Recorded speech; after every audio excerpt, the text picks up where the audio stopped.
Hey everyone. The Phylotree of Ousia has been briefly mentioned only in the latest 2 chapters so far, but despite that, there are already some very interesting connections that can be made. Almost nothing has been confirmed about it, but at the same time, there is a lot more to it than what I initially thought. I wanted to share everything that we know so far about it, and use that information as a foundation to some theories about the Phylotree, so take into account that a portion of this video will be pure speculation. So far, despite being a very long story, everything is very well connected in PGR. The Phylotree of Ousia was revealed out of nowhere, just like the other tower when it first appeared, but the tower became a big aspect of the story as we learned more about it. However, what if the Phylotree has been with us all along? Just like every other major technology from the Golden Age, it seems that even the Phylotree of Ousia was pioneered by Dominik. However, the project was terminated by every major power at the time. We don't know the full details, but according to Hassan, the project could have undermined the nature of humanity itself. According to Dominik, construct tech was a byproduct of a technology that involved the digitization of human consciousness, whose main purpose was to help humanity filter out something. Considering that Dominik had information about the future, we know that every research that he pioneered had the ultimate goal of countering chaos contamination, so that should be the main purpose of the Phylotree. Despite his knowledge about the future, Dominik couldn't reveal everything about it, and that was probably why the project was terminated.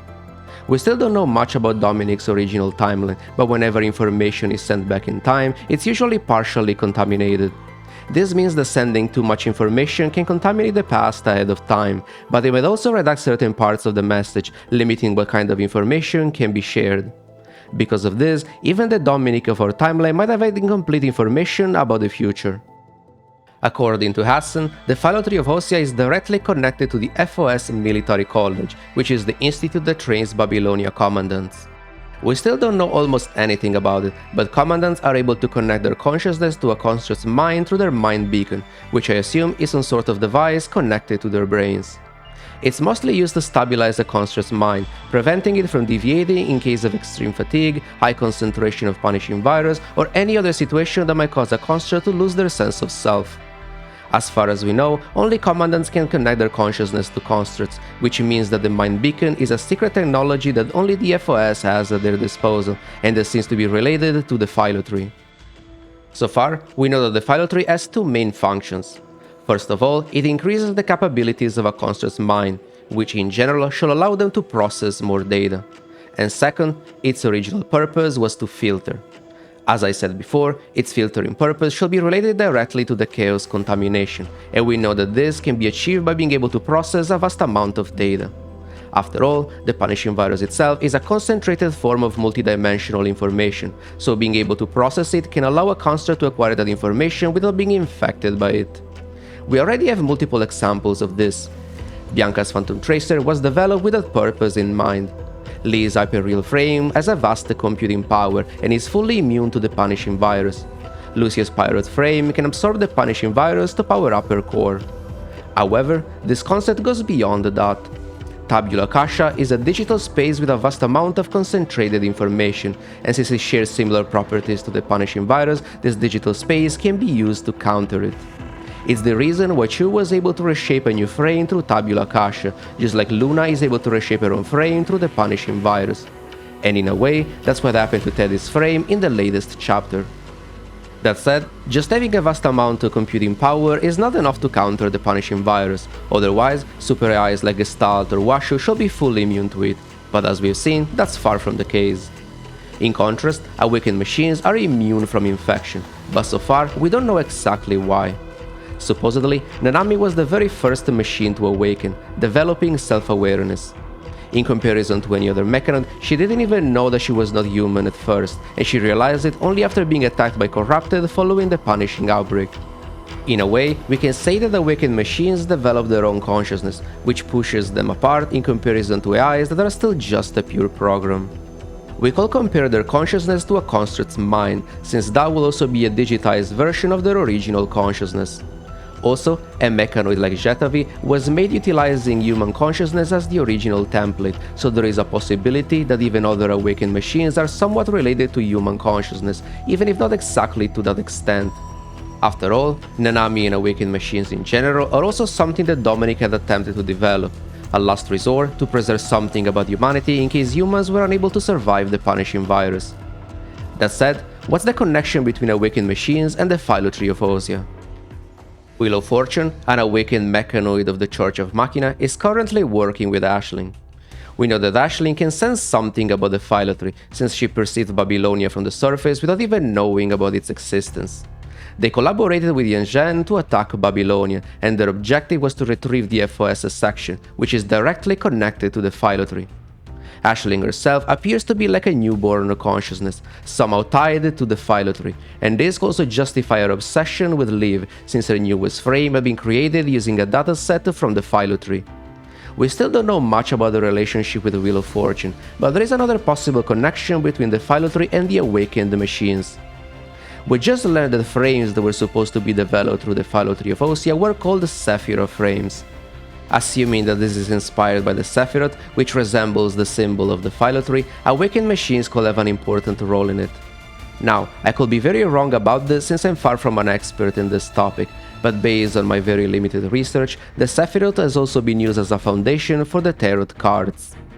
Arcana, the mother of the Church of Machina, assigns a title to every awakened machine that joins the church, and those titles reflect a specific tarot card from the major arcana.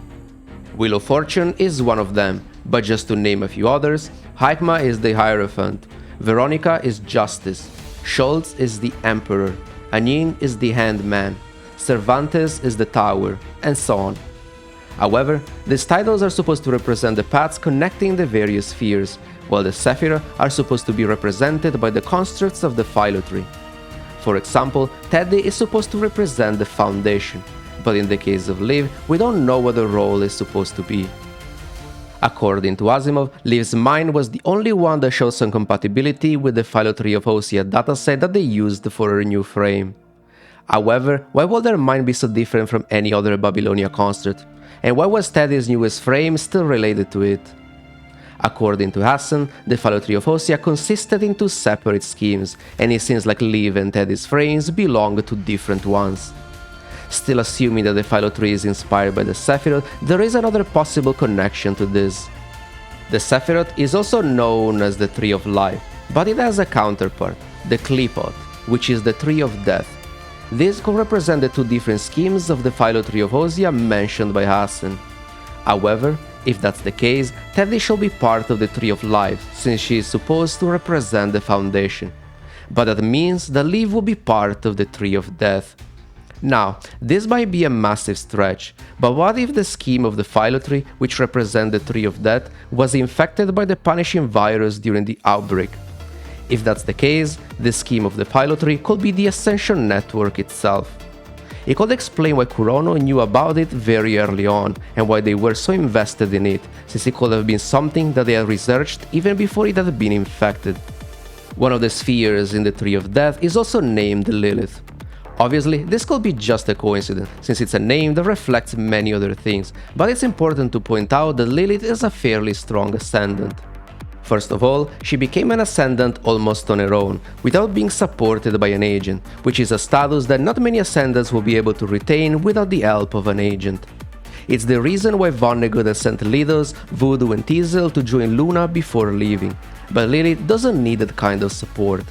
Even Roland and Lamia could lose their status of Ascendant without Luna, which is why she had sent Lamia to gather information about Vonnegut's plan back in Cradle Parade, when she had been trapped by the excessive use of the Ascension Network and she was losing her authority of agent. Alpha is also a somewhat special case, especially after she separated herself from the network and took a part of it for herself. Considering that we are getting a new chapter with her story fairly soon, we might learn about her possible connection to the Phylotree, and if this theory has any truth, we shall learn about it there. But anyway, if this supposed scheme of the Phylotree represents the Ascension Network, why would Liv be connected to it? Well, when she used the Imperial frame, her mind was so heavily corrupted that she connected to the Ascension Network. Her mind had been shattered by the amount of corrupted data that passed through it, and even after being restored thanks to Hippocrates and the Grey Raven Commandant, it still had lasting effects. This could even be one of the major reasons why her mind in particular was compatible with the scheme of the Phylotree, while every other construct in Babylonia isn't. Other Babylonia constructs that could be compatible with the scheme eventually are Noan, Kamui, and by extent Kamui. Known had the potential to become a transcendent, since Leidos was using the punishing virus through him. Kamui had been infected by the punishing virus, acquiring a very high resistance to it. And Kamui had also been infected by Roland, which was attempting to turn him into an Ascendant. None of them has ever established a direct connection to the Ascension network so far, so regardless of what might happen to them in the future, their current situation is definitely fairly different from Liv's. That said, Kamui is getting an update fairly soon, and he might have another possible connection to the Phylotree. In the past, Kamui countered this infection by utilizing Tenebrium energy, which seems able to absorb and neutralize the punishing virus. This is still a speculation at the moment, but there is a possibility that Mineral E, found inside the mine in which Ashlyn's consciousness manifested, could be related to Tenebrium energy, since, at the moment, it seems like they have similar properties. Because of this, Kamui could be more compatible with a frame that utilizes this energy, which, by extension, could make him compatible with the Phylotree. However, in this case, this could apply to either scheme of the Phylotree. We know that there was something within Elysium's core, which is what allowed Teddy to reshape her frame, and most likely the structure of her own mind, connecting her to the Phylotree. Now, we don't really know exactly what any of this means. Teddy's new frame was supposed to be incomplete, and considering that she was developing it herself as a personal project, I doubt she had any data about the Phylotree. Considering that Elysium's core is the digital interface of a quantum supercomputer, which Yanzhan had at his disposal for Project Connection, we can assume that it was related to a scheme of the Phylotree that was being developed by the world government. Assuming that awakened machines are also part of this Phylotree, it can explain why Yanzhan had been in contact with Wheel of Fortune. But obviously this is not really necessary, since many others had been in contact with awakened machines for completely different reasons. His artificial personality John, however, is extremely similar to Shoal since he's also programmed without physical form. Although, as far as we know, Schultz has no correlation to the punishing virus and he should be fully immune to it since he's an awakened machine. John, instead, connected to the Ascension network and became an Ascendant, most likely taking advantage of the massive computational power of Elysium to boost himself, similarly to how Vonnegut was boosting his consciousness by integrating lesser ones within his mind. One important fact is that he did so only after acquiring Yanzhan's consciousness, but we don't know if he simply needed an extra boost, if he was biding his time, or if having a human consciousness was somewhat a prerequisite to connect to the network. After all, even if the Ascension network is connecting infected machines to create some sort of hive mind, every Ascendant was originally a human. Gabriel was the only exception, which is kind of weird considering that in a way it should be very similar to awakened machines. He was in a very unique and interesting position, but unfortunately we still don't know anything about his backstory, and despite being a very important villain early on, it's been a while since he has been out of the picture. It's possible that this anomaly regarding Gabriel is the result of the story going in a different direction than what was originally intended, but I hope that this unique trait of his will be relevant in the future. Anyway, going back to the Elysium's core and the Phylotree. John attempted to connect to whatever was inside that core, but he failed to be acknowledged, and instead it chose Teddy. There is a similarity between this and the Ascension network selecting its Ascendants, and that's also why the Ascension network could be an infected scheme of the Phylotree. In Rosetta's case, unless they bring out something entirely new with her chapter, she could have a connection to the Phylotree through Amberia. Amberia was a humanoid hybrid construct that was supposed to control the bionic machines of the ARU. This part of the story is fairly old now, and it hasn't developed or mentioned since, so it could be totally unrelated. However, this type of technology was something that has sparked Hassan and the world government interest in Yanzhan, and part of the reason why they had asked him to lead the Project Connection. That said, every chapter will always bring out something new, and not everything will be connected to all the parts of the story. Even the Matrix facilities of the Leibowitz company that were introduced in Jetavis' chapter haven't been mentioned since, and considering that Tatiana's story was related to them, maybe there could be an extra connection to Rosetta. After all, they're both in the ARU, and the Matrix facilities could be related to the Phylotree, since they're also supercomputers used to experiment on the consciousness. As I mentioned before, the dataset related to the Phylotree is supposed to enhance a construct's mind, but according to Asimov, its true purpose was to filter. Considering that this project was pioneered by Dominik, it's very likely that the Phylotree was designed to filter out chaos contamination, but we don't know much about the specifics.